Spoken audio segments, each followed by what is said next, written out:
It's about that time of the week where you get ready for your work week with the man that is so smooth he does not require a chaser. Your main man, the real, still the real Anthony D. And your main man, Jersey's finest, the hood representative, Uncle Freezie.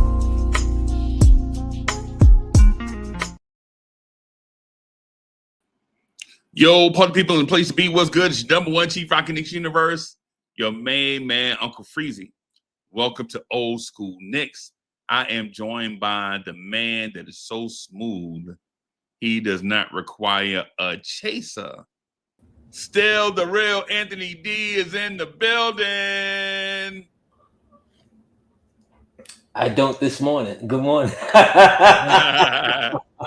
What's good, boss? Salute to you, Uncle Freezie. Salute to the chat as I see people all in chop low. Chop. Chef NYC, Jerry, David, of course. Yeah. Where would the show be without David? Where would I be without you? Absolutely, for real. Yeah, another man. Sunday. Absolutely. Yeah. So how you feeling, Freezie? Yeah, man. I'm all right. I'm all right, man. I'm all right. Excited about where the channel is going and growing. Excited about where the Knicks are going and growing. Excited about. I ain't gonna front. This morning I was walking through from like one end of the house to the other, just like thinking about stuff, man. I was like, man, yo. The content creators on this channel have come a long way, bro. Salute to you know them. What I'm saying? You remember how we first started when people didn't know when to speak and the audio was whack and all types of, you know what I'm saying? All types of things. And I'm like, hey, man, just make sure you're in the center of the screen. And they'll show up and they'll be like, how was this, Uncle Freezie? And I'm like, hey, dog, you're not in the middle of the screen, man. Get in the middle of the screen. Or they'll be standing by a construction site trying to talk about the Knicks. Like, bro, you know we can't hear you. All we can hear is drills and all types. Yeah. Man, I'm so excited about like where we started and where we're headed. The future of this thing for us, man. So I'm excited about Lawrence Tears. I'm excited about the Knicks. I'm excited about the Lawrence Tears family. I'm excited about the new subscribers that have come through in droves. That they legitimately just appreciate us for who we are. Absolutely. They're not asking us to be, hey man, how come you're not like Alan Hahn? It's because I don't want to be Alan Hahn. I have my own life. I'm my own person. Right? I don't want to be Mike Pito and stuff like that. No disrespect to those guys. But for the most part, we have good lives. Not saying that they don't, but I'm not going to trade mine for what they do. Well, right? I'm in a sweet little pocket. Absolutely. Salute to all the new family that's coming on in, because it is, just as I said it is a Knicks family and so forth. So salute to you all. We appreciate the likes and subscribers and all of that. And the comments and the feedback. Comments and all of that. Now, that being said. Oh, yeah, with that. Where are we this morning, Uncle Freezie? With that being said, where is my guy? Get the pleasantries out the way, Where's Anthony D's thing? Get the pleasantries out. Here it is. Anthony D.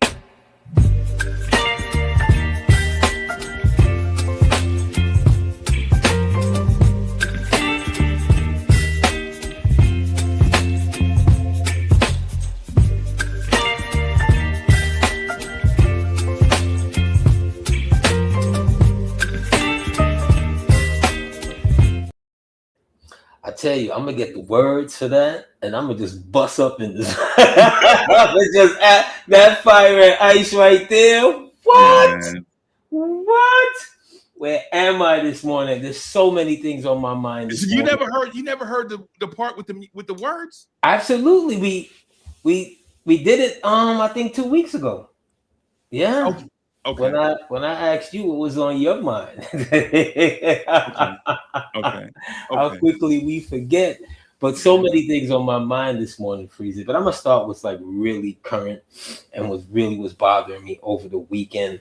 And I'm not gonna beat the horse the same way. I'm just gonna veer another way. You know, Shedeur Sanders was highly touted as one of the top young quarterbacks that was going to enter into the NFL. And when I say his last name, you already know what it is. His father is, in my eyes, one of the top 5 to 10 players on either side of the ball that I've ever seen play this game. And I'm not going to go into the whys and the why nots and so forth. I want to talk to that, young man and what he might be feeling this morning, after having to wait 2.5 days when it was projected that you were going to be, from 3 to then 21, from 21 to God knows wherever. I'm one of those people, Freezie. I was never a proponent of showing up at the draft and sitting back in the room. Because for a young 19 through 21, 22, 23, some young men come into the league a little older. And when people or your agent is telling you, yo, God, you no less than 5. And then from 5 is I'm on the phone, it's no less than 10. And from 10, you start going into the Aaron Rodgers phase, and you're sitting there and the cameras are they're just zooming in on you, and nobody really cares if you're having a mental breakdown right then and there, right? No one really cares about you because it's a great story. Okay, Geno Smith, the same thing. Touted he was gonna be he was top quarterback coming out in the league, and I'm not gonna go, like I said, I wasn't gonna go into any kind of conspiracy theorists and and shades and this and that and the third. I want to talk to that young man and tell him, you know what, be great. When it's time for you to be great, be great. When it's time, when you get your opportunity, be great. And let them never forget what so many teams over and over and over and over and over again passed on. When it's time for you to be great, be great. Okay. Well said, bro. I agree. I agree. I'm also a person that I don't care about them combines. Yeah, I like to watch and I want to hear the numbers, but at the end of the day, dear God, you wake up with hay fever. Yeah. Or you had too much, like myself the other day, extra pasta sauce heavy on the salt. Right. God, should that happen to you that morning of the combines? It can impact your life forever. You can and you're hundreds of seconds off because they thought you was going to be 4.4 and you're now 4.69. Something crazy. I remember Jerry Rice was like 4.65. Yeah. Jerry Rice in the 40 was like 4.6. Yep. So what are we talking about? How are we grading these young people when, deep inside of the young person, he wants to be at his best? He really doesn't want to get caught up in the trappings of the life before the life actually happens, right? He wants to be at his best. So if you get a young man and you're sitting down one-on-one and you talking to him or whatever, and you're asking him ludicrous questions like, "Oh, well, we heard your mother was a prostitute." Yep. There's Brian. Yeah. How do you not get punched in? How do you not get rocked in your jaw? Right. Right. You know, you grading them on some tests that the Wonder Lick and the Wonder Lake, whatever that Right. it's called. Dan Marino flunked it like 10 times. Yep. And he the GOAT. So yeah. No, I agree. The scrutiny sometimes is unnecessary. Yeah. You know, the horse and carriage where you don't want the horse to get too far ahead of yourself because he's young and he has a lot of ideas and he's brash and he speaks well, he's eloquent and all of these things, and we're trying to hold him in the barn. Like when change is coming, where would you rather be when change is coming? On the other side? You want to still be you want to still be selling, you know, cordless phones? Right. Does anybody even remember what a cordless phone is? When change is coming, you want to be at the forefront. Right. Yep. So that was what was on my mind, sir. I think when he gets older, he'll understand that his route to success is going to be littered with the bodies of people that failed. I think the real loser in the Shedeur Sanders slide is not Shedeur Sanders himself, but the names of the people that went before him to terrible situations, and there'll be a footnote in history, right? So if your name is Jackson Dart, if you don't win Super Bowls, you're gonna be a footnote in history. If your name is Tyler Shook, and you don't dig the Saints out of this hole that they're in, you're gonna be a footnote in history. You're gonna be the Tom Brady 6. Right. Name the 6 guys that went before Tom Brady in the Tom Brady draft. And so if you're Shedeur Sanders, just keep in mind that your path started at Jackson State. Your path didn't start with the big boys. And then you were able to prove to the big boys that you belong on a college level. And as a pro, your path didn't start with the big boys. You're going to have to prove on the pro level that you belong. So if you're Shedeur Sanders, you've already been through this numbers of times, and you've proven throughout that you belong. Tom Brady handpicked Shedeur Sanders to mentor him, right? Tom Brady is Shedeur Sanders' mentor. Shedeur Sanders also took a draft day slide just like Tom Brady did. So one of these things in this moment, we might feel like, you know, that's a shame that names were called before Shedeur Sanders. But like Anthony D said, what are you going to do when your name is called for real? Are you going to pout, or are you going to overcome? It's like the path. It's like the Lawrence Tears path, right? You know, you basically start off as small, right? As a small little channel, the little engine that could, you know, and work your way through it. And now you have to prove on the big stage that you indeed belong with the big boys. So just like Shedeur Sanders has to prove it, Lawrence Tears has to prove it. People that were drafted after Shedeur Sanders, they also have to prove it. So in the grand scheme of things, did I think him sliding was suspect? Absolutely. Because I saw some of the guys playing quarterback or non-quarterback drafted in front of him, and I was like, they drafted him? These dudes are drafting 5th wide receivers before they draft Shedeur? Something suspect here. I mean, when the president of the United States weighs in on it. Yeah. When the president is like, you know what? Let me tweet this just because, you know, let me weigh in on this just because. And like I said, he's not the first person, but Here's the difference to me, Freezie.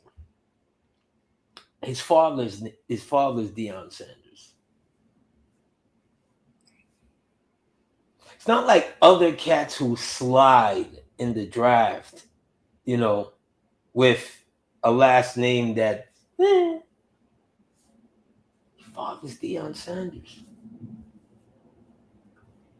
Your father has resurrected not one college program, but two. Yeah. A word from him You is could not. even say 3 college programs if you include Florida State, because Florida State was a nobody. Okay. You know what I'm saying? You could All say, the way back there. Yep. Impact. You know. What was the Falcons before prime time? You remember when they wore the red helmets? I mean, dear God. And silver pants? Yeah. Like, what are we talking about? What are we talking If about? his name recognition is not worth something, then what are we talking about? What is this brotherhood and friendship and that I keep hearing about in sports since I was a little kid? I keep hearing about this since forever. Right. Once the man has a gold jacket in his closet. Right. Yeah. Yeah. So what's it really worth? Yeah. What's it really worth? I can't call on it when I really need it. You guys don't really respect it. Why? Because I want to help my son navigate his professional career to the best of his ability. Makes you think if Deion was adjacent from Shador, would he been a first round pick? If Deion was a bad dad, would Shador be a first round pick? All I'm saying is there's some sleight of hand, but then there is some reality there too. So, but you know what? He gets to live out his dream. Absolutely. So, And like I said before, when it's your time, be great. yeah, when it's your time, be great, bro. You know, I remember, and he was one of my favorite players because he was just good. Doug Flutie. Right. Right? Right. Yep. Just look at Doug Flutie from back when he knocks out Miami in the championship game on the last pass to Brian Brennan. Some 50-yarder. 5'2", Doug Flutie. Yeah. Or 5'5", whatever, Doug Flutie. Right. Whenever he got his, do you remember when he finally got his real chance in Buffalo? They named a cereal after him, Flutie Flakes. Yep. It doesn't matter the arm strength. I remember him doing an interview one time, and they were talking about his he was talking about like his philosophy. He says, I just pass it to the open receiver. Done. Yep. Okay? Yeah. When you 5'5", you can't see over your offensive lineman, let alone the defensive lineman who's engaging. And when they raise their arms, so what's his philosophy? Open, I'll hit you. Right. You could win with that if you don't have a mindset of he's only 5'5". Yeah. See, if you don't have the mindset of I need the prototype, you can win with that. See what I'm saying? It's the same thing like with JB. You look at JB and you're, Jesus, he's 5'11", 6 foot on some days. Gosh, if he was only 6'5". Right. But he's not. Right. Neither was Allen Iverson. He's not. Right. so many of these guys, like when I see their scouting systems, and I'm gonna use one of my personal teams because it's my team, the Jets. As they brought in this new regime, when they were talking about the guys, that left before, some of these guys were there for like 3-4 regimes of no success. Of no success. How do you keep your job? You don't recognize talent. You only know in your data bank, he should be this height, he should run this amount, he should run this fast, he should be able to shuttle this, that. It doesn't tell you this is a good player or not. Yeah.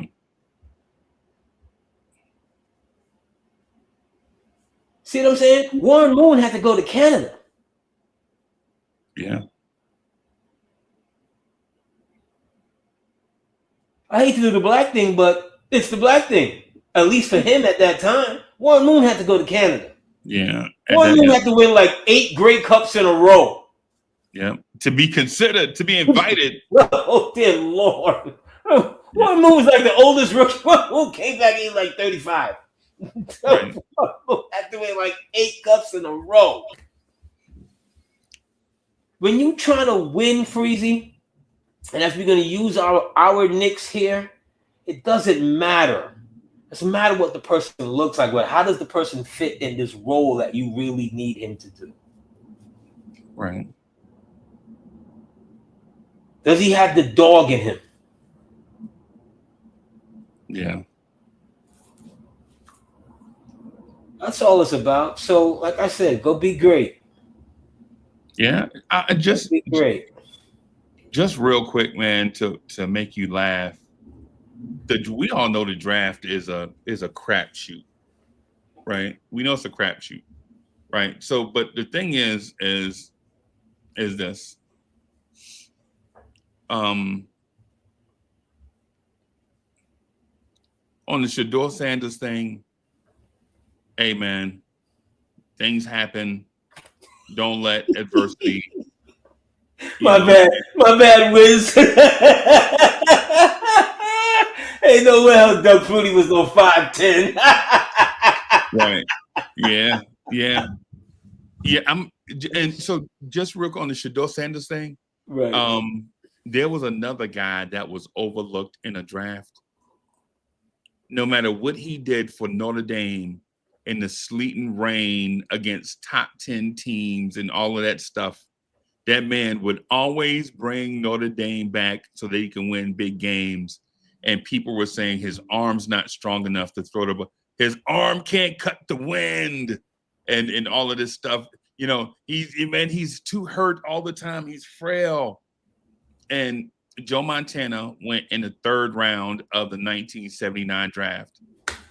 You know who went ahead of him? Phil Simms, Steve Fuller. Names like that went ahead of Joe Montana. And I like Phil. Phil was a good quarterback. Once Phil, because remember those early years with Phil, he had like devastating injuries. Right. And the Giants ain't made the playoffs in 17 years. Yeah, I remember. Yeah. Go ahead, bro. But with Joe, it was just like he can't be this good. It's doesn't matter. He play at Notre Dame. It don't matter because he played at Notre Dame. Can't be this good. Can't be. He's got to be 6'5", statuesque. You remember Dan? You remember Dan McGuire? Mark McGuire's brother. Dan McGuire's like 6'11". Yeah.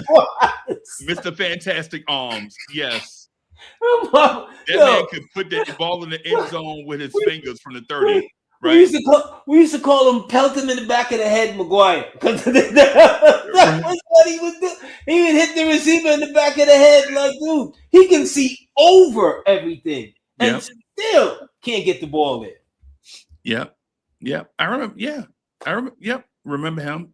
I think it was 6, whatever he was. He was super tall and super strong.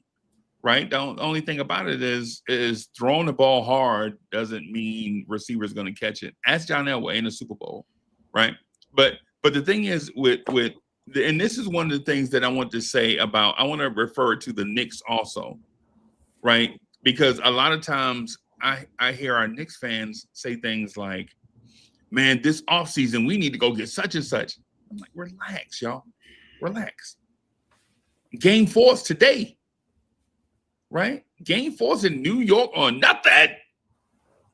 Game 4 is today. We can win today without dreaming about the offseason. Right? One of the things I wanted to say about our Knicks and about Shador and that 1979 draft, AD, just real quick to put a bow on it. That 1979 draft had Otis Anderson in it. Right, it had Earl Campbell in it. It had Otis Anderson and Jim Haslett, not Earl Campbell. I'm sorry. It had Mark Gastineau was in that draft. Yeah, Dan Hampton for Bears fans. Dan Hampton, rest in peace. Was in that. Otis Anderson, friend of the Marty Lyons from the New York Jets, was in that draft. Right, and so. Right. So basically what I'm getting at is, man, draft day is draft day. There are going to be some guys drafted early. You'll never hear their name again. And then there'll be some guys drafted late and they'll be a part of your life. They'll be a part of the remainder of your sports life. We don't know. It's draft day. Yeah. Right. In terms of the Knicks, and in terms of the Knicks, what I'll say is this about the Knicks. Today we play the Detroit Pistons, and we can establish something today. Right? We can establish something today. What we can establish today is we belong with the big boys. Right? Now, what do you mean that? What do you mean we belong with the big boys? I'm getting to that. To that. Somebody tell AD to hold those horses. Somebody tell AD to hold those horses, right? I got a thoroughbred in the barn. You gotta make sure you tie that rope around the bar, man. Right. So, but what the Knicks can do today is establish themselves amongst the big boys by winning today. Now, you don't need to win by 30. Just need to win by 1. Right? Because with the world watching, you can put the Detroit Pistons and teams just like them on notice that the Knicks are not a second-tier team. Right? The Knicks are an upper echelon team. They've proven it all year. And sure, they have a bizarre record against elite teams, but they have a great record against everyone else. Right? I think somebody mentioned to me like, "Yo, Uncle Freezie, the Knicks are 0-10 against such and such and such teams and blah, blah, blah." And so I had to remind them that means the Knicks are 51-21 against everybody else. The Knicks are 30 games over 500 against everybody else. And in our conversations, we desperately want to be cream of the crop, but we have to remember that we have to climb, we have to fight to get there. Nobody's just going to give us that position. Nobody's going to give up pole position. We have to fight our way there and prove that we belong, right?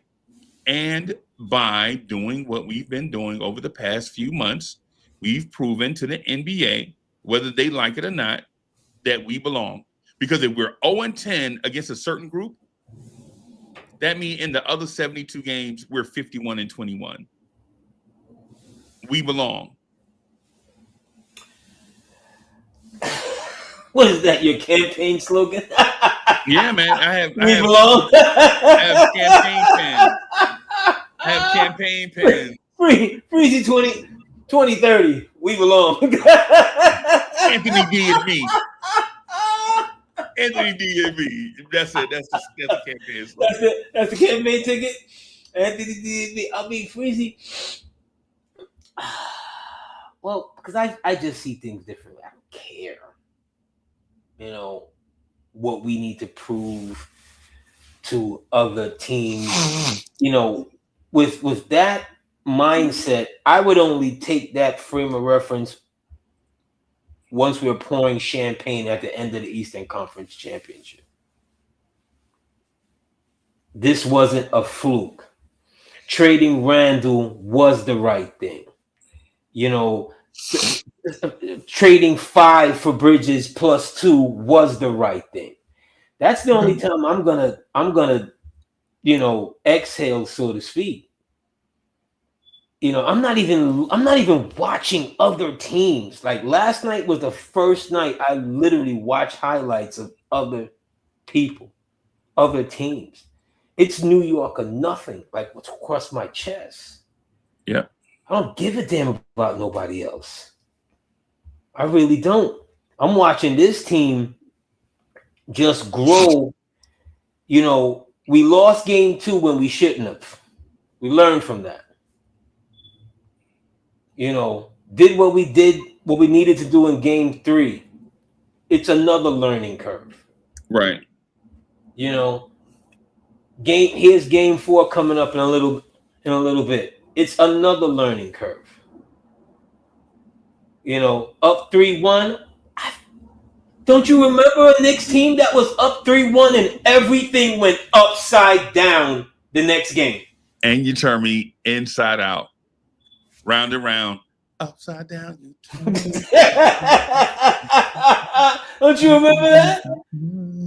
Huh? 1997, the Knicks go up 3-1 against Miami. Look like we're about David Stern. That's the David Stern year, bro. David Stern was the 6th man. You remember that? Yes. Do you remember the officiating in game 5? It's horrible. What the fuck? What? Absolutely horrendous. Yo, we couldn't even grab the Gatorade bottle, everybody. Like, you mess around and reach for it, they blowing the whistle. You like, what? Yeah. And with us and our immature acts at times, instead of we just, you know, all right, cool, we're in Miami, 3-2, we're going to go back to New York, we're going to end this in game 6, we'll just take this loss. No.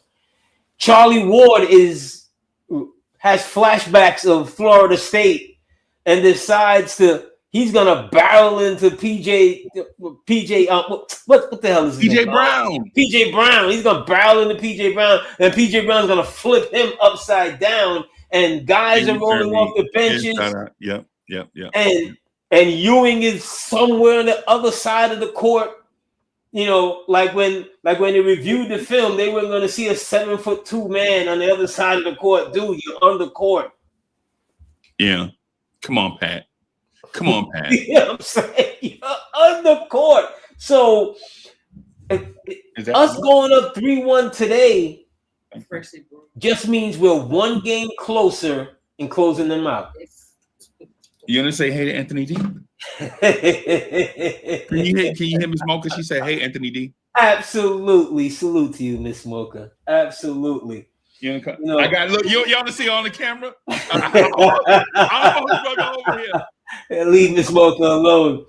As I dip into the chat here, David Smith, of course, your weekly hate of Brunson. Okay, thank you very much. We see that it's piled up. Thank you very much. You know, you'll miss Hero Ball when Hero Ball isn't here anymore. But luckily, that's not going to happen. Hey, well, just real quick, I want to say the thing about just finishing up on 97. Yes, Anthony D, I do understand your point about having a 3-1 lead doesn't mean that you can park, that the car is parked. There's still work to do. There's work to do.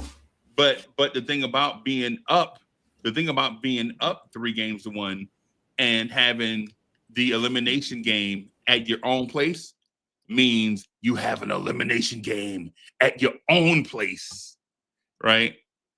So it's I get where you're coming from, and I can appreciate that point. But by winning today, right? By winning today, it puts you in that situation where you could put a team that, excuse me, it should be just happy to be in the playoffs. You can put them away you can get in that thing of not playing with your food, right? Don't play with your food, right? Just eat, just eat. That way you can go back outside and play, right? Basically, that's where we are with it. That would be your preference, right? Your preference would be for the Knicks not to play with their food, pack Detroit up, and get ready for whoever they face in the second round, which we already know who it is, and but to not be presumptuous, Absolutely.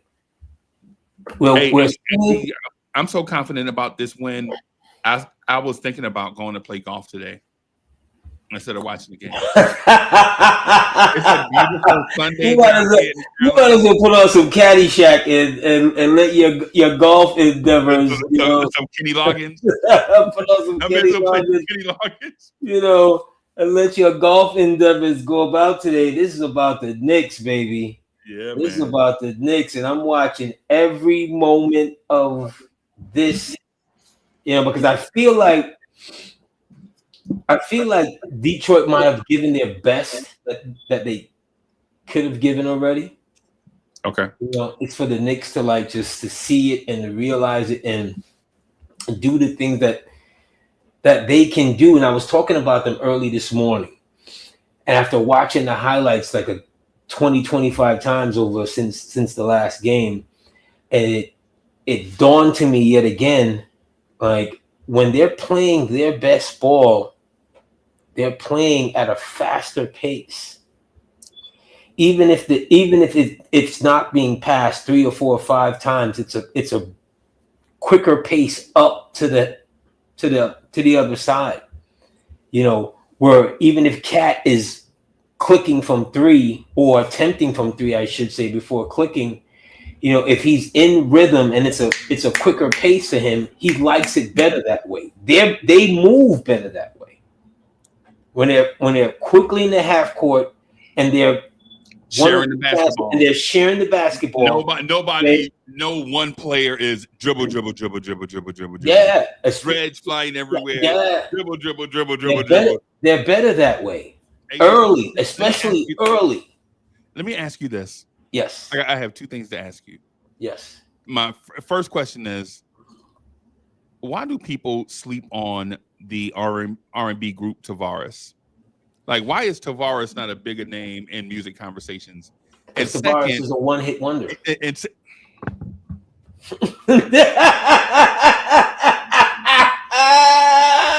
And I love Tavares. Get out of here, man. Stop playing, man. I love Tavares. Tavares. And second, does Jalen Brunson not have the biggest head you've ever seen on a human being? I love Jalen Brunson, bro. I love Jalen Brunson, but if Jalen Brunson ever headbutt me, bro, you are not ever headbutt me, man. Have Gladys Knight sing at my funeral, please. You are not going to disrespect the captain. I love Jalen Brunson, bro. JB. But if Mr. Clutch. If JB headbutt you, bro, I'm gonna say the prayer at your repast. You have an instant migraine. Oh my God! I was watching the reason why I bring that up about Jalen Brunson is because I was watching the Detroit Pistons fans complain about Jalen Brunson, right? Talking about the flopping and all that stuff. When we know it's not true. Yo, I love it for him though. I want him to be the villain. When they made him the villain, oh my God, I love it for him. I want him to be the villain. I know he's not a villain, but this team, I'm so glad you came here, Freezie. This team all year long has been kind of searching for an identity. Remember a couple of weeks ago, we talked about who this team is, and I was like, it's the ungrateful Knicks. There was something in there all season long when they got PJ Tucker. I'm like, yes, they brought him in here for him to have a tougher influence on them, even if he's not playing, right? I love it. I want them to boo the hell out of Jalen Brunson today. Make him the villain. Jalen, take it on. When you do that, For what though? What do we get? What do we get out of it? It's a us against the world mentality. Kind of like what you were talking about as far as, being this or being that. No, we don't need to be that. We're going to be who we are. And whether you like it or you're not, right? Accept these buckets. Take these buckets with you. Okay? I like that. Boo the hell out of Jalen Brunson today. How did it work out last game? Man. I'm the opposite. I think Jalen Brunson is Derek Jeter. You can boo Derek Jeter in a sense because he's the opposing team, but in terms of basketball character and all that stuff, Jalen Brunson has never done anything to anybody in the NBA to show that on the field, Jalen Brunson has never did a. Jalen Brunson blows kisses, right? That's what he does. Jalen Brunson blows kisses to the crowd when he makes threes. Yeah, but on the field, outside of Yankee fans, who's rooting for Derek Jeter? Nobody. Nobody. He was model citizen and right. Jalen Brunson, whatever, but on the field, on the court, who's rooting for JB? Knicks fans. Yeah. And who's rooting for Derek Jeter? Yankee fans. He's hated. Nah. He's hated on the field between the lines when you're winning. Freezie, there's a reason why the Yankees are called the evil empire. Because you're winning. When you're winning, you're hated. Who likes Golden State besides Golden State fans and these just come latelys?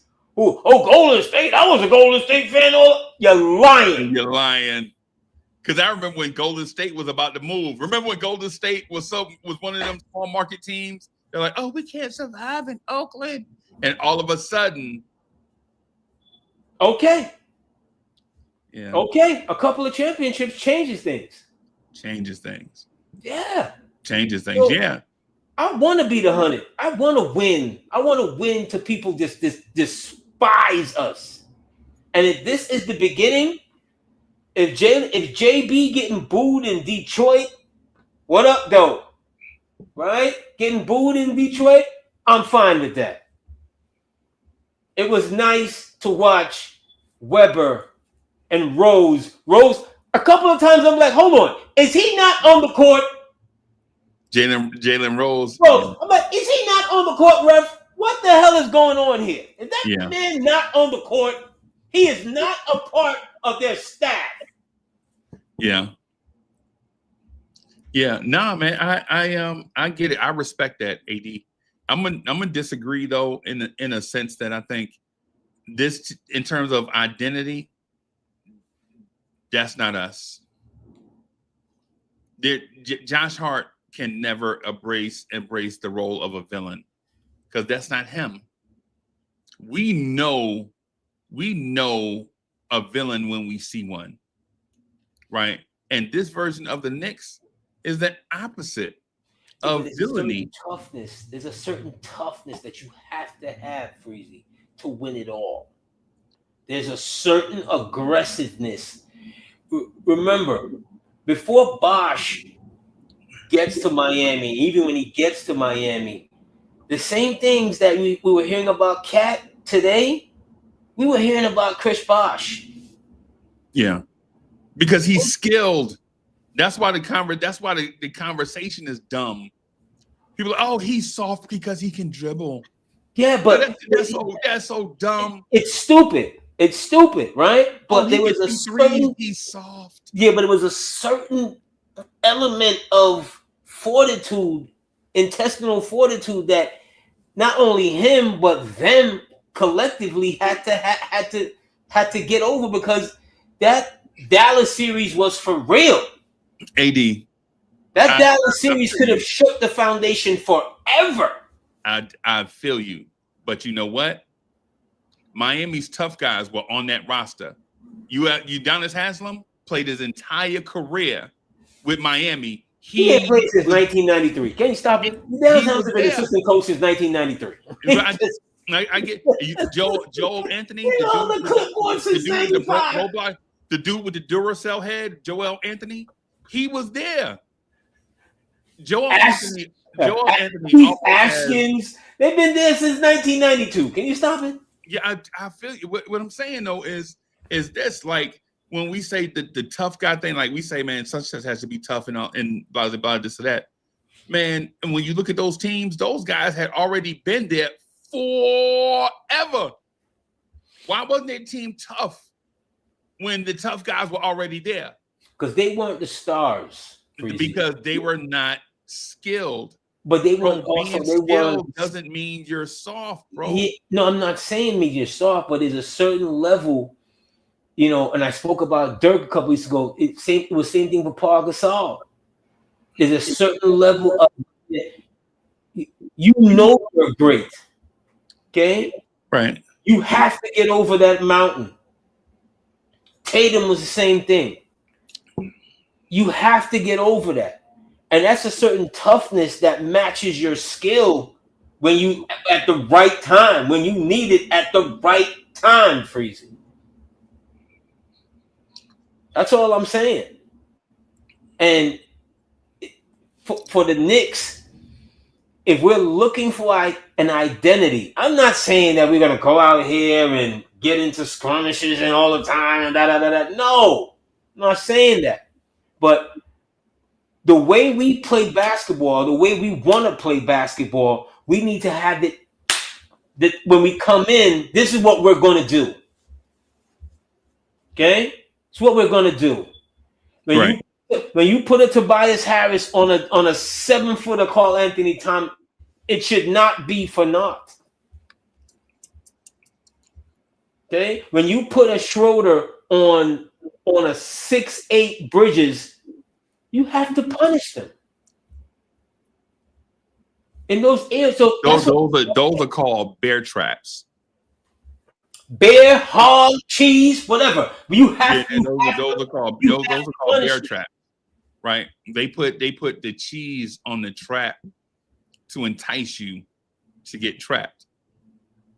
You put Tobias Harris on Karl Anthony Towns so that Cat can start to back him down, and then the real big comes and traps Karl Anthony Towns with the basketball. And then when you kick the ball out for three to Josh Hart, now you mad because Josh Hart won't shoot, and Josh Hart run into the lane, jump in the air, and throw an off-target pass to Mikal Bridges, and Mikal Bridges misses a three. Detroit gets the basketball. Cade go down to the other rim, get an and-one, and now we're like, why can't we guard Cade? Well, because they set you up in a bear trap before that, enticed you to get into that trap. You took the cheese, and then now at the other end, you're getting punished because the guy that had the basketball, Karl Anthony Towns, is not fast enough to catch Cade Cunningham, who has a 30-foot head start going to the other end full speed. And so when we look at these things, we can't just say, hey, there's a small guy on Cat, right? Why can't we just throw the ball down low to Cat since Cat has the mismatch when you know they want to trap you? And you know Josh Hart is not going to shoot the three, and you know OG Anunoby and Mikal Bridges is 3-point shots come and go. So you have to be smart. You have to be smart about it instead of being tough. Can we be smart? Yeah, but I don't know if I'm. Yeah, but I don't know. I don't know if it's too correlated. I don't know if it's too correlated. Being smart. Since when is being smart not be good enough? Yeah, but the two doesn't correlate, Freezie. Yes, okay? They do correlate. No, the two don't correlate because here's what you've done. Anthony D. Fred, you going to tell me Tobias Harris is going to guard Karl Anthony Towns one-on-one? That's what you're about to tell me. No, I'm not saying that. No, what you're throwing in the mix is that it's always going to be Josh Hart's man that's gonna double off, or Josh Hart is always gonna be the guy that's left open. That's not true. That's just not true. Okay, that's one. Two. Can you explain that to me because I don't understand? No, what you said was when they double. That part, you said Josh Hart is not left right. open. He's not always going to be the guy that's left open. You would in a defensive theory, you would hope he's the guy because he's the one that shoots the lesser 3-point percentage. But in your theory of breaking it down, you put it as if that he's always going to be the guy. He's going to miss the shot. Then Towns is not going to be fast enough to get back to help on. No. So Karl Anthony Towns is fast enough to catch up with KD. No. I'm not saying okay. You're wrong in that part of your premise, but you have two mismatches. You have two mismatches. You have Tobias Harris trying to guard him. You have Schroeder trying to guard Bridges at times in the post. You have two mismatches that you're supposed to be able to eat off from. Yes, they want to double Cat. Yes. Cat needs to make the pass. Cat does make the pass, but here's the thing. You're not always going to hit that shot, Freezie. You're not. Right. You're not always going to hit that shot. You would, if it was in a perfect world, yes. Dun, hit the shot, bang, we're good. I still don't follow. Whoever you're not following, Freezie, the way how they operate, I'm saying they need to be tougher in that mindset. You can't have a game like game 2 where Cat totally disappears. That's what I'm talking about. When you have a certain kind of mental toughness, when you're a star player, you're not going to disappear. That's what I'm talking about. I'm not talking about your toughness necessarily. AD, in that same game that you said Cat disappeared, the captain took 27 shots. Because he had to. No, because he wanted to. No, because he had to. Yeah, Anthony D. The game doesn't just show at your house, bro. Yeah, absolutely. Take a look at that fourth quarter. Yeah. Take a look at the fourth quarter. Absolutely. There were trips when Jalen Brunson came down the floor and passed it. Hey, is Coach, you still in the chat? If Coach, you in the chat, if Coach is in the chat, please let me know what you saw in game 2 in that fourth quarter, Anthony D. talking, because we watched the game together. And we were like, watch Jalen Brunson come down the floor and not pass the ball to anybody. And Jalen Brunson came down the floor and didn't pass the ball to anybody. How did you get tied? Jalen Brunson. Okay. Because Jalen Brunson was shooting the ball. Because nobody else at that time was having a good game. AD. There's a reason why he won. There's a reason why he just won the clutch player award. There's a reason why he just won the clutch player award. It's not because he's selfish. Cat started that game 3 for 3. Cat started that game 3 for 3 for 7 points and 3 rebounds. That's how he started that game. And from that point on, Cat got 8 shots for the rest of that game. Jalen Brunson took 27 shots. Sometimes your superstar is going to do that. I agree. Sometimes but to say Cat disappeared. He did disappear, Freezie. He was not forceful. He wasn't. And if you allow, and I don't even want to go back to another team's experience because he wasn't on our team at the time. But last year, in a particular playoff series, in certain moments, he kind of did the same thing. In game 7, the game 7 that they lost at Denver? There was a couple of games that he kind of did this. Like I said, I don't want to harp because he wasn't on our team. I'm not killing him. I'm just Freezie. He's too good, Freezie, to get lost. That's basic. That's my overall basic point. So if it's not him, if it's partially him, if it's partially JB, if it's partially the coach, fine. Whoever we want to assign blame to, here's the thing. He's too good to get lost. That's my point. Yeah. This point is all over the place. If part of it, I can't follow because there are too many things wrong with what you're saying to me. Do you agree that Cat is too good to get lost? Part of it is I just don't want to hear it. I ain't because here's the thing, Anthony D. How in the world are you going to tell me? How in the world are you going to tell me that a point guard took all the shots and then others in the offense disappeared when the point guard took all the shots. He shot 40 shots. He took 27 shots. As soon as Hoop was here, you say that a point guard took all the shots and everybody else disappeared. They laugh. Because a point guard's job is to distribute. Freezie, what were they before the fourth quarter? Before they Anthony, started to you're telling me that the point guard took all the shots and everybody else disappeared. That's all I'm hearing. 27 shots is not all the shots. It's not. If you want to argue and say, well, he could have took less shots, but do we really want to? Did you notice how the offense looked in Game 3? But do we really want to go into the nuances of it? Because then we have to go into, well, he went to the free throw line how many times? You only go to the free throw line if you're attempting a shot. Do we really want to do that? I don't want to do that. I don't want to go there. You know, the last game, his floor generalship was much better. I'll agree to that, Freezie. No doubt. Because everybody scored 20. And you're only doing that if you're moving the ball. And you're only doing that if when you get your opportunity to shoot the ball, you're successful.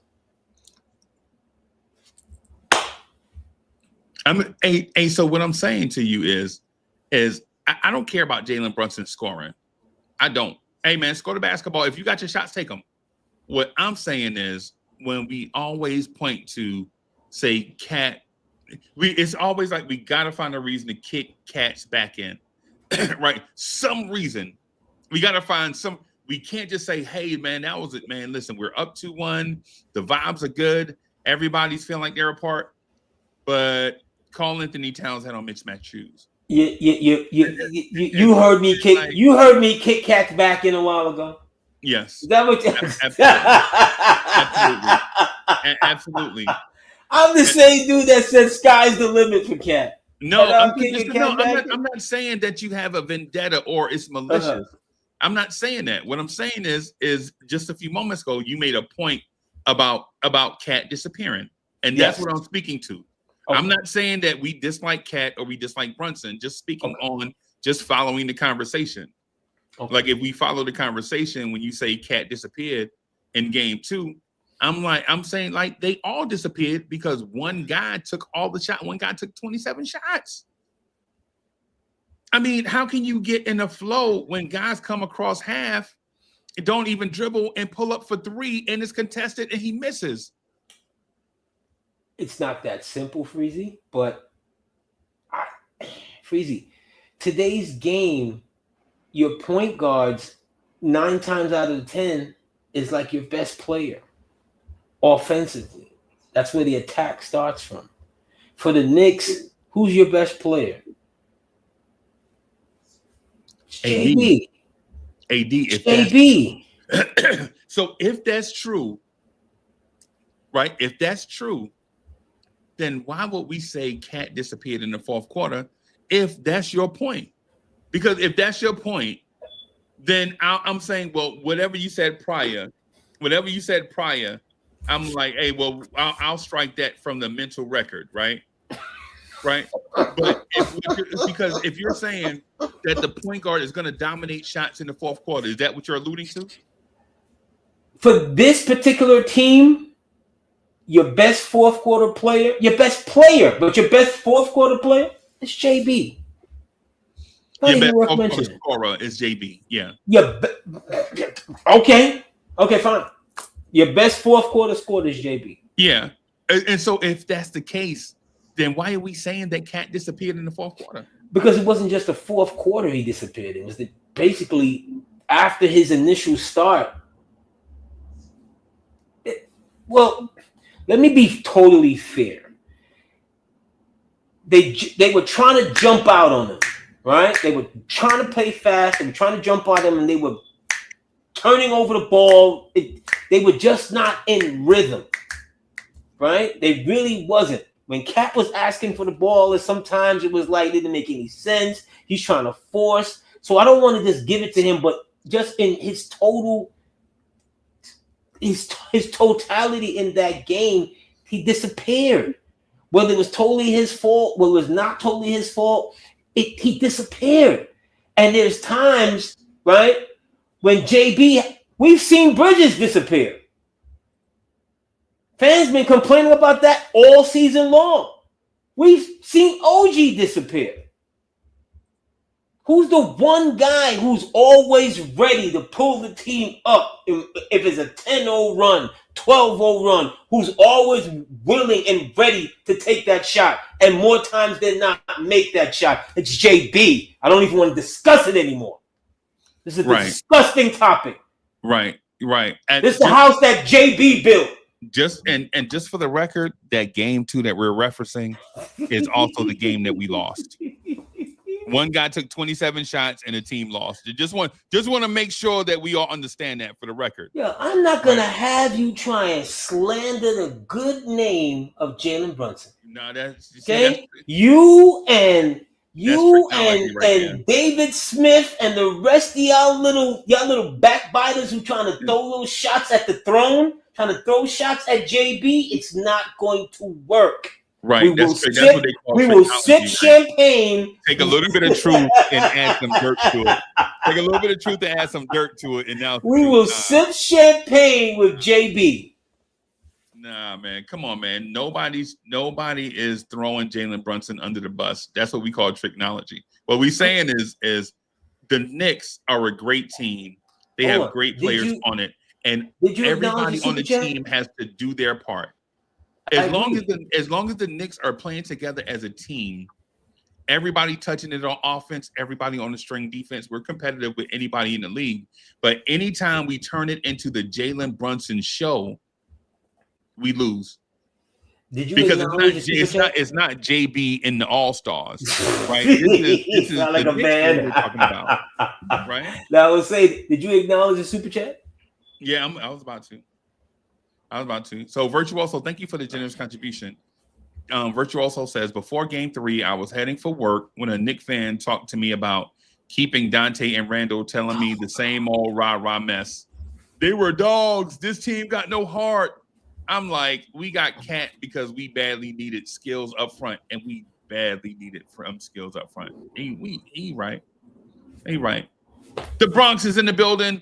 Salute to Brooklyn. Salute to the greatest borough God ever created. Queens, New York is in the building. Salute to Hollis, the Bridge. Who else? Far Rock. And I say that as just, acknowledge Flushing. Flushing. Jackson Heights. Bayside. Jackson Heights. Oh. Randy Watson. Yes. And I say that, man. Salute the Queens. But we all know the greatest borough God ever created is the Bronx, New York. The air just smelled better over there. Salute to all my family from the Bronx. If your last name is Jackson or Green or Washington or Sims, man, you definitely part of my family. I'm probably related to you somehow. If your name Washington or Jackson or Green or Sims, I'm definitely related to you if you in the Bronx. Add Brown, add Talucha Adam Moore, you related to Freezie. Absolutely, sir. Yeah, absolutely. Man. Yeah, absolutely. Man. So really quick, just want to point out a thing about game 2. Just remember, in that game 2, Jalen Brunson started off the game a little bit slower, and then he caught fire. And so that's the reason why he took so many shots, because at the beginning of the game 2, I think JB was like 3 for 13 or something, and then he caught fire down the stretch. That's why he took so many shots. Not because he was scattered. jocking. They were just scattered. They were scattered until it seemed like if they had a couple more seconds, like one of those things where if we just one more possession, this gets, we go to overtime or whatever. But, that was then. This is now. We're up 2-1. We're about to go up 3-1. It's New York or nothing. What else is there to say? We could stop kicking Tom Thibodeau's back in. I'm not like I've already had my come to Jesus moment with some of our fans who were kicking Tom Thibodeau's back in. I believe for the moment For the moment. For the moment, Anthony. Yeah. For the moment. For the moment, they're okay. For the moment. You know. For the moment, Tom Thibodeau is okay. It's After safe. the season is over, we need to have a conversation, though. You know, it's well, after this season is over, I fully expect that I would probably have to go to AA because I'll be an absolute alcoholic from all the champagne that I'll be drinking. So if we definitely want to have a conversation, then you'll have to wait probably 90 days for me to detox. Yeah, man. Tom Thibodeau is a part of this situation. He's a part of this team. We're successful with Tom Thibodeau. I'm not going to keep. I'm just not. It's a fruitless argument to keep on arguing to want to do. How about Mike Malone? They're from the same coaching tree. We're talking about pink slips right now. Pink slips should not be part of the conversation when the team is still. We'll have that conversation later. Just not. I totally appreciate what I got. Hey, man, let me say this real quick. Thank you to all the new subscribers. So we're on our way. The channel is growing by leaps and bounds. The like button has been crazy. I appreciate everybody absolutely smashing the like button. Like, man, I appreciate y'all smashing the like button, and I appreciate all the views. And for those that saw the Kenny Anderson, let me say this real quick before me and Anthony D get out of here. So I get Kenny Anderson backstage, and I'm blowing up Anthony D phone, right? No lie. And Anthony D's personal assistant, think his name is Jasper, or whatever his name is. Anthony D's personal assistant, Jasper, is like, hello? He's not available. And I'm like, Jasper, put me through to Anthony D, man. This is an emergency. Who is this again? Jasper, stop playing these games, Jasper. Put Anthony D on the phone. I'm a busy man. Anthony D is in a very important meeting right now. May I please take a Jasper? If you don't put Anthony Diaz on the phone right now, this is a code red emergency. So Jasper said, I will put you in line. Your patron number 7. I'm a busy man. I'm like, come on, man. So I'm like, come on, man. I got Kenny Anderson backstage, and Anthony D is too busy to talk to Kenny Anderson and Uncle Freezie. What kind of world do we live in? No, I'm a busy man, but that was a tremendous interview. Shout out to Mr. Chips. Salute. I wanted to, I would have definitely wanted to chime in a little bit because, he played with the great Drazen Petrovic. Yeah. Just some of those moments and, how he felt when he had the news that Drazen was no longer with us. Bro, did you see the emotion in his face still? That was like 30 years ago. Yeah. The emotion in that man's face, bro. And to kind of go back to our earlier conversation of you not knowing talent, for fans, go back and look at Draz before he gets to Portland. Right. The same way how we see Luka today, right? That was a different style of player, but that was all the accomplishments that Drazen came into the league with, right? But you just had, and I know he goes to Portland, but there were a whole heap of teams that could have, solidified his services, and he has to sit down with Portland for 2 miserable years till finally behind Drexler and Danny Ainge. Yeah, and championship teams. Don't get me wrong; those are championship teams, bro. It takes Jersey. Right. It takes Jersey of all teams. Shout out to Jersey. Yep, to make the it takes Jersey to who was it? Who was Jersey's general manager at the time? Oh my God, what's his name? Was it Willis Reed? No, he was. No, this is right West after. Lansdale? No, this is. He came from Thorne. Rod Thorne. Rod Thorne. I think it's Rod Thorne was still in Chicago. No, Rod Thorne was still in Chicago. So it had to be Willis then. Then it would have to be Willis. But they move on from Willis like a year later. A year later. It would have to be Willis. I think after Drazen passed away, they blow it up. But they tried to hold on to it. Remember Kenny Anderson gets traded to Charlotte? Right. And Derek Anderson. Derek Coleman. But DC gets traded. On. Yeah. Well, but the point that I was going to make, though, AD, is Kenny Anderson, everywhere he went, he revitalized the program. Remember what Archbishop Malloy was before Kenny Anderson. Think about what they were after him.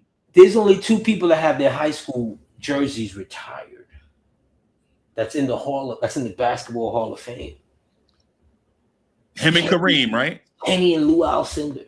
Yep. That's how devastating he was as a high school player. Bro, that started at 14. Bro, that man revitalized Archbishop Malloy. He went to Georgia Tech, who had been struggling, and capped off the #1 recruiting class in college basketball that year. Him, Malcolm Mackey, and some others. They formed Lethal Weapon 3 with Brian Oliver and Dennis. Yeah, and D3, and you were being nice. You know, I think you were being nice because you and the Hurleys go way back, and the pops told you had big feet, whatever.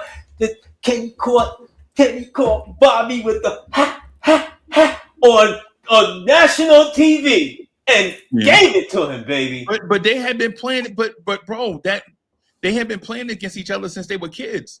Yeah, they just happened to play against them, Terry the Head, all of them go. But the point that I'm making though is the moment the Nets could have been something if it wasn't for the death of Drazen Petrovic, because they had the pieces in place to take the next step. And before they could take that next step, things were ruined for Kenny. Yeah. And then you could kind of see him kind of move about the NBA in a way where he was. It shouldn't have ruined it though, Freezie, because they have one of the best power forwards in the game. They have one of the best point guards in the game. But Drazen dying, it just. They also had Chris Morris. He was a first-round pick also. Well, yeah, I know, but Morris was. He was good. He's interchangeable. AD, you don't remember me telling you the Chris Morris story? He had the charity event, and I fouled him on the fast break. I told Kenny about that. I was like, Chris Morris is just uber. Chris Morris is uber athletic, but he's not something that if I have those 2 pieces, right, and they're 2 of the young, up and coming, whatever, I'm really not worried about Chris Morris. It's really, I need to know what to do to replace, because once Drazen gets there, and Drazen has that energy, and every night it's because every shot he took, it was this after the shot. The man had one of the fastest triggers you'd ever seen in NBA. He was Ginobili and Reggie Miller put together. People don't understand how great. Drazen in the same year, back-to-back years, shoots over 50% from 2 and 44% from 3. Because he was that dude. And I'm not even a stat guy like that. But that's ingrained in my head. Like it was efficient. You would think he was shooting all the shots. Right. Today, what shooting guard is shooting over 50 from 2 and 44 from 3? I'll wait.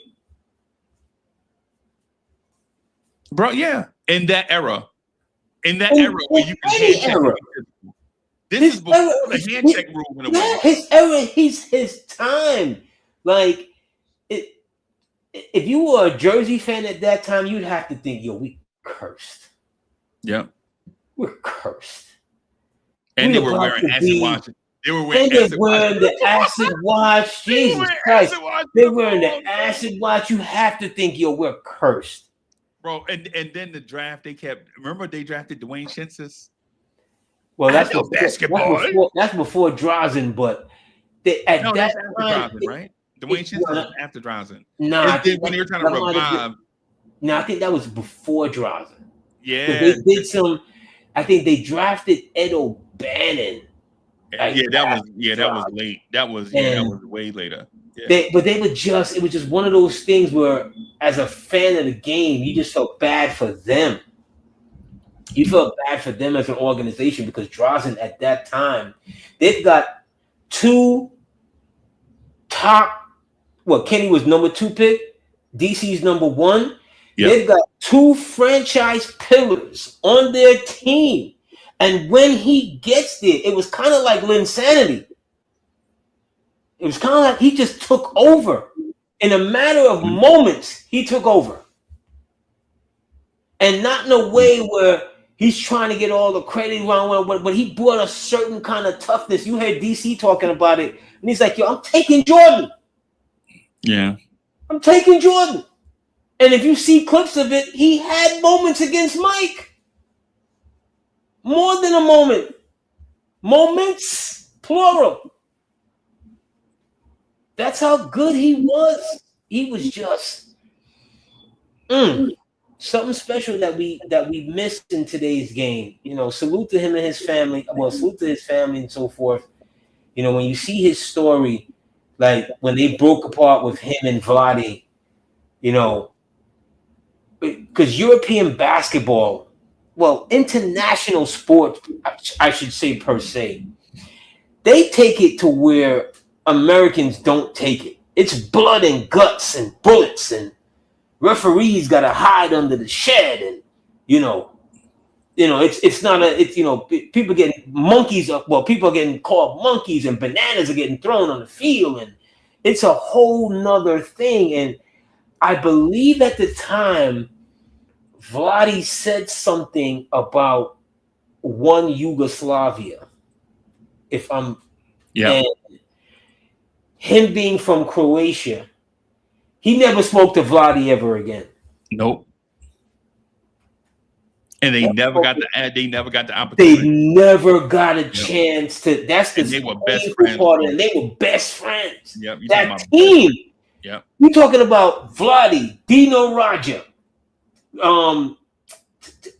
Draz, Tony Kukoc. Kukoc. What's my other one that goes to Golden State? Sarunas Marciulionis. Barcelona. They were, because that whole thing is the USSR. They were absolutely loaded. They were stacked. They were stacked. Yeah. And he never speaks to Vlade ever again. Yeah. And when we say never again, bro, that was legitimately only a year, because Drazen died shortly after that. He dies a year later. Oh my God, for Yeah. real, Freezie. It's not even a great deal of time, because maybe they would have patched it up. They would have. Damn, Freezie, for real. Vlade dies like a year later. I mean, Draz dies a year later. Yeah, because Kukoc and them were angry too. Remember okay, so not to get into geo politics or whatever, but Yugoslavia was a merge of several different ethnic groups and countries. Same thing with Czechoslovakia, like a virgin. You know what I'm saying? The Czechs and the Slovaks, were pushed together to form Czechoslovakia, right? And so when Vlade said that, he was saying that in a peace, brother. We need to stop all this fighting and bring all of this stuff together, right? And listen, trust, I know, because I was staging to go to Bosnia as a soldier. I know these things, right? I felt these things in those moments. Like I was there getting the 50 different shots you had to take for you to travel abroad at that time in order to go. So, but that's another thing for another day. But when Vlade was saying that, he like, bro, let's cut out all this unnecessary war and come together as brothers. When Vlade said that, he meant it as one thing. It was taken as something else. Like it was taken as, yo, keep the status quo in place. What do y'all need your own country for? That's the way it was taken, even though that's not the way that it was meant. It wasn't meant that way. Yeah. But, he was like, yo, we all brothers here. Yeah. That's the way he meant it. But we all know that, sometimes being clumsy with the tongue can lead to beef. It can. Yep. So yeah, man. So the Knicks and Pistons at 1:00. AD, what you gonna do? Absolutely. I'll be tuned in. You'll be on the golf course, but I'll be tuned in.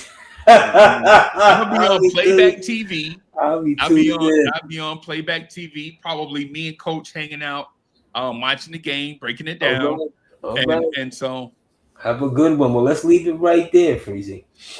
Thank you very much for Jets. Y'all suck, bro. How did Jets go into the really? I don't know where this journey started, but I Jets, know y'all are with you.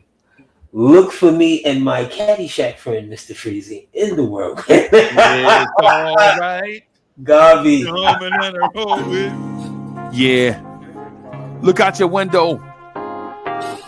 Knicks fans is on your block. Y'all know the Knicks run the city. Pull them shades back. Look out your window. Look down there on the block. That's Knicks fans right there.